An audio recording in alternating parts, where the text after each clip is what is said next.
Во 9-то одделение спроведивме анкета за омилена боја на секој ученик. Оваа анкета е дел од истражувањето кое го спроведивме за да напишеме новинарска статија. Анкетата се состои од 3 прашања кои што учениците требаше да ги одговорат. Прашањата се следни: која боја ви е омилена? Зошто ви е таа боја омилена? И на што ве присетува вашата омилена боја? Пред да продолжиме со анкетата, се запрашаме зошто боите се толку важни. Боите се суштински дел од нашето секојдневие, тие влијаат на нашите чувства, однесување и мислење. Еве неколку причини: комуникација, емоционално влијание, практична употреба и влијание врз одлуките. На анкетата гласаа 72 гласачи, од кои 32 ученици беа машки, а 40 девојчиња.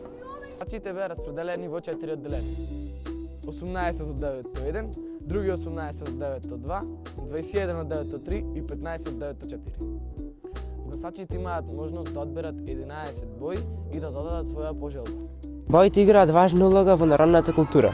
Црвената боја е една од најзначајните бои во народната култура и таа се поврзува со љубовта. Белата боја ги символизира нежноста, чистотата и духовноста.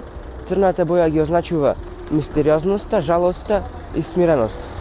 Зелената боја ги означува природата, младоста и надежта, а сината боја ги символизира небото, водата и духовната длабочина. Понудени бои беа црвена, портокалова, жолта, зелена, сина, виолетова, розова, бела, сива, кафена и црна. Дали некои од овие бои се користат во дизајнот? Најпопуларни бои што се користат во дизајнот и архитектурата се пастелните бои, неутралните бои, металик боите и боите што се извадени од природата. Во дизајнот и уметноста, секое годишно време има своји карактеристични бои кои се одразуваат на неговиот дух и атмосфера. Еве кои бои најчесто се поврзуваат со секое годишно време. Од добиените резултати забележавме дека сината боја најомилената боја од 9-то одделение. Машки и девојчиња се забележува дека портокаловата и кафената боја е најнеомилената боја од децата од 9-то одделение. Биете во текст со нас и заследете не во Медиумски клуб К и во инината ќе има нови анкети.